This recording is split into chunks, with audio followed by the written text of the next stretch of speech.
She was already running when the ravens found her. 3 of them, black as the space between stars, cutting through the fog above the tree line, their wings making no sound at all. She didn't stop. She knew what 3 ravens meant. In the old language, the one her mother had whispered into her hair before she died, 3 ravens meant the Morrigan was watching. And the Morrigan never watched without reason. Alana's bare feet hit the cold earth of the forest floor, mud pressing between her toes, the hem of her cloak soaked through with the rain that had been falling since midnight. She ran the way only someone truly afraid runs, not with her legs, but with everything, every nerve, every breath she had left. Behind her, torches. 6 of them, maybe 7, moving fast between the ancient oaks. And behind the torches, him. She didn't know his name yet. She didn't know that knowing his name would change everything. 3 days earlier, the village of Dún Mara had smelled of wood smoke and autumn herbs. It was the last week before Samhain, the time the Celts called the thinning, when the veil between the world of the living and the otherworld grew gossamer thin as spider silk, and the dead could whisper back across it. Mothers made offerings of bread and hawthorn berries at their doorsteps. Children wore ash marks on their foreheads to confuse wandering spirits. Old men stood at the edge of the forest and watched the tree line the way sailors watch a darkening horizon. And Alana kept her head down. She always kept her head down. She was 23 years old and already half a ghost in her own village. The others tolerated her the way people tolerate a persistent cold, with muted resentment and a quiet hope that she would eventually go away. She lived alone in her mother's cottage at the far end of the village, set apart from the others by a stream that ran black in autumn. She kept a garden of herbs that respectable women didn't grow. She knew things she wasn't supposed to know. And on the night of the new moon, when the wind came from the north, she lit a single candle at the window. Just one, the color of bone. No one asked her about the candle. Some questions in Dún Mara were never asked out loud. Her name had come from her grandmother, Alana, a name that meant little rock in the old tongue. Her grandmother had laughed when she gave it to her. Because you will endure, she had said, long after the softer things are gone. Her grandmother had been a healer, a keeper of old knowledge, a woman who could read weather in the way a crow held its wing, who could press her palm against a fevered child's chest and hum something low and wordless until the fever broke. The village had called her a wise woman. And then, in the same breath, they had watched her burn. Alana had been 9 years old. She had watched from the hill above the square, hidden in the roots of an ancient yew, her fists pressed so hard against her mouth she tasted blood. She had not cried. She had not called out. She had only watched and learned the most important lesson of her life. Hide what you are.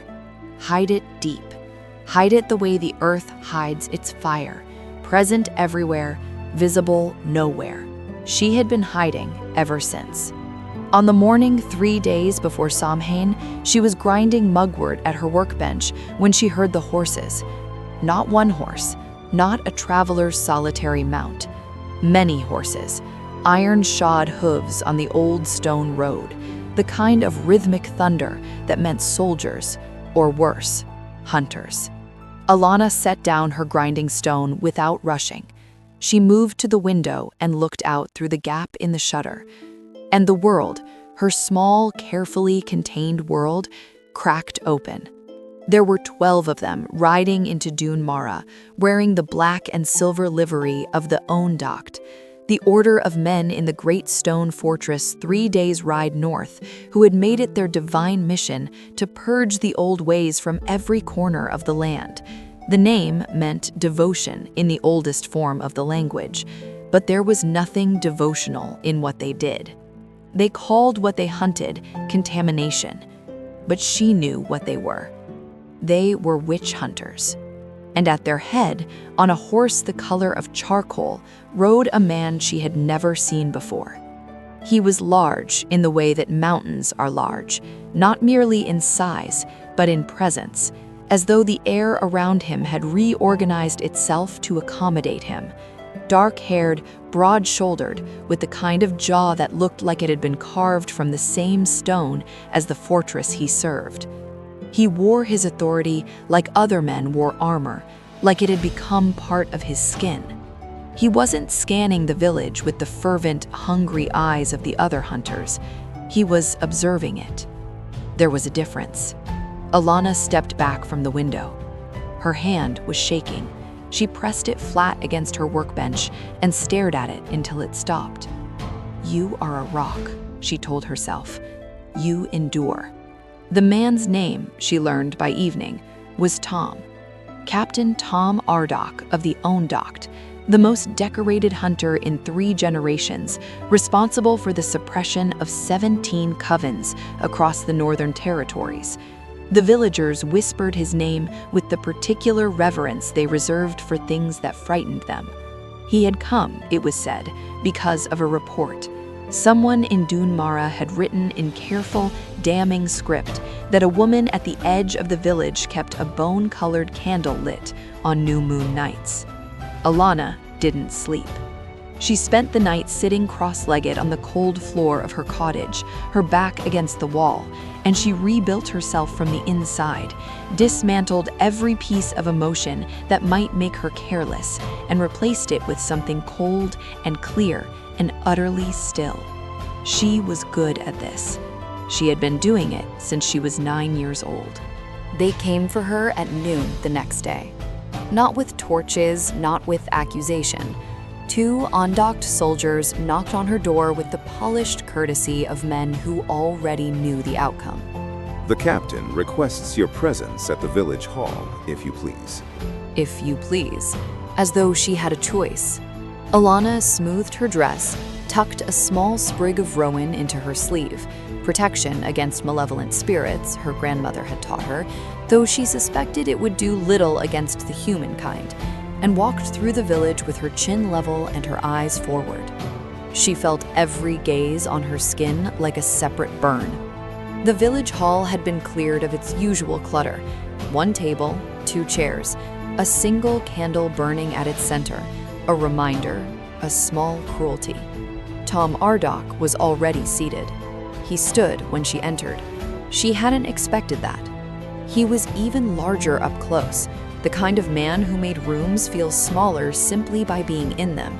But what struck her, what she hadn't been able to see from behind her shutter, were his eyes. Dark gray, the color of the sky 10 minutes before a storm breaks. And they were watching her with something she couldn't immediately name. Not suspicion, not contempt. Quietly, attention, the kind that costs something. "Sit down, please." His voice was low and even, the way deep water is even. Not still, never still, but with all the turbulence happening somewhere you couldn't see. She sat. She folded her hands in her lap and waited. "Your name?" Alana. "Your mother's name?" A flicker, just one. She controlled it. Sorcha. She died 12 years ago. "And your grandmother?" He already knew. This wasn't information gathering, it was examination. He was watching how she held herself around the name. "Mari," she said. "She died 14 years ago." She held his gaze, didn't fill the silence that followed. Silence, her grandmother had taught her, was a trap that only fools stepped into. He leaned forward just slightly. His forearms rested on the table, and she noticed, couldn't help noticing, the old scar that crossed his left hand. Not a weapon scar, something else. Something that looked almost like a burn in the shape of a branch, or a root, or the veins of a leaf. She looked away before he caught her looking. "The candle." "I keep it lit for my mother," she said immediately. She was afraid of the dark. Your mother has been dead for 12 years. She was afraid of the dark when she was alive, Alana said. I light the candles so she knows she doesn't have to be afraid of it anymore. Silence stretched between them like a held breath. Tom Ardok looked at her for a long time. That's either the truest thing anyone has ever said in this room, or the cleverest lie. Perhaps, she said, it can be both. He kept her there for 2 hours. He asked about her herbs. She named each one, their medicinal properties, their uses in cooking, their harmlessness. She answered each question the way a surgeon moves, precisely, removing only what was necessary, leaving the vital things intact. She was very, very good at this. But toward the end of the second hour, something happened that she hadn't prepared for. He asked her nothing.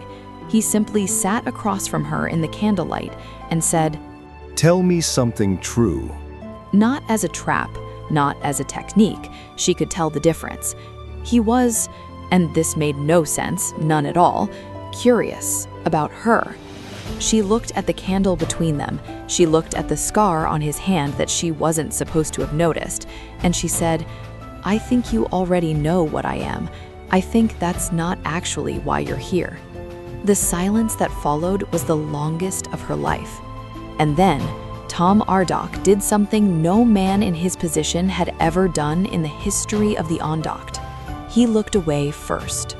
She should have run that night. She knew it. She sat in her cottage with her cloak half fastened and her small bag of essentials by the door, and she knew she should go west, into the deep forest, away from Dunmara, away from the Ondoct, away from the gray eyes that had looked at her like she was a question he'd been trying to answer for years. She didn't go because of what she heard at midnight, a sound she had not heard since childhood. Low, harmonic, resonant in the bones before it reached the ears. The sound of the old earth waking. Alana set down her bag and walked to the door.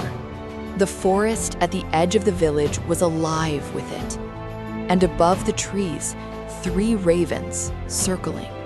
She went to the forest.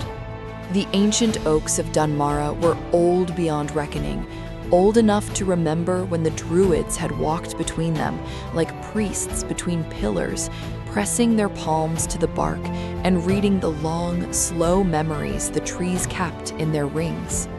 The Celts had believed that groves like this were the meeting place of worlds, that the Otherworld pressed closest against reality not in specific places, but in specific moments, and that Samhain was the greatest of those moments, the night of the thinning, when the dead walked near enough to touch. She had been walking for perhaps 10 minutes when she saw the standing stone. It hadn't been there before. She was certain of it, and yet there it was, dark gray granite, twice her height, covered in spiral markings she recognized not from study, but from somewhere older than memory. At its base, a pool of rainwater held the reflection of the moon perfectly still, despite the wind moving through the trees above. Gazing into water is the oldest form of seeing, her grandmother had said. Sit quietly, let your mind rest, and ask the water what it knows. Alana knelt at the edge of the pool. She didn't choose to. Her knees simply found the earth, as though they remembered how. She looked into the water, and the water looked back. She saw a woman standing on a cliff above a dark sea, tall, dark-haired, dressed in armor that seemed made of shadow and feather. The woman in the water raised one hand. On her wrist, a mark, a spiral inside a spiral inside a spiral, the same as the ones carved on the standing stone. Alana looked down at her own wrist. The mark was there. It had always been there. She had seen it her whole life, had assumed it was a birthmark. She had never let herself look at it too long. In the light of the full moon Samhain moon, reflected off the surface of the ancient pool, she finally looked at it. Spiral inside a spiral, inside a spiral. The same, exactly the same. Behind her, a branch broke. She spun around. Tom Arda stood at the edge of the clearing. Not with his undocked soldiers, alone, out of uniform, just a dark riding coat, his gray eyes very wide in the moonlight. He's staring at the standing stone, which means he could see it. "You followed me." "I was already here," he said. He didn't take his eyes off the stone. "I've been here before. I don't know how. I've never been to Dunmara before tonight." Neither of them moved. Between them, the reflected moon trembled on the water as though it was breathing. "How long have you had the mark?" she asked. "What mark?" She crossed the clearing and held out her wrist. He looked at it for a very long time. And then, slowly, as though he was afraid to find what would happen, he turned his own left hand palm upward. The scar she had noticed in the interrogation room, the one that looked like a burn, like branches or roots or the veins of a leaf. In the moonlight, it resolved itself into perfect clarity. Spiral inside a spiral, inside a spiral. The wind stopped. Tom Arda looked up at her from the mark on his hand, and in his gray, storm-colored eyes, she saw the thing she least expected. Fear.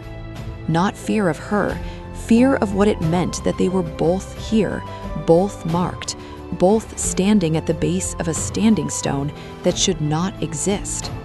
"I think," Alana said slowly, "that we are not here by accident."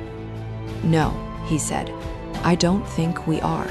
It happened without warning. The standing stone began to hum. Not loudly, not in any way that could be heard with human ears, but in the way her grandmother's voice had hummed over a fever. Alana felt it first in her wrist, in the mark, a heat that wasn't painful, but was unmistakably purposeful. The pool at the base of the standing stone began to glow, not with any light that had a source above it. From beneath, from within, a cold silver luminescence that rose through the water like something waking at the bottom of a very deep well. Alana. The way he said her name, for the first time, her actual name, hit her somewhere she was not prepared for. "Don't touch the stone," she said. I wasn't. "Tom," she turned to face him fully. "Whatever happens in the next few minutes, do not touch the stone. Do you hear me?" Yes. The light from the pool rose until it lit the underside of the leaves above them, silver green, like sunlight through shallow water. The air thickened. And then, in the stillness between one breath and the next, the Otherworld opened.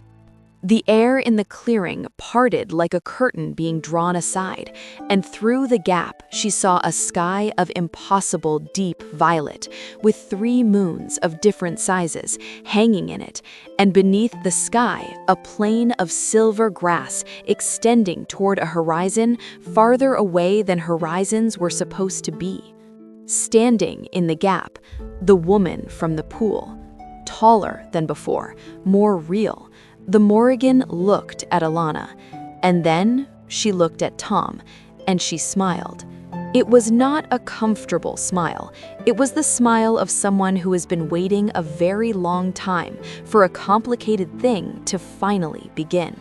Her voice had the quality of sound heard through deep water, distant and close at once, in multiple registers simultaneously.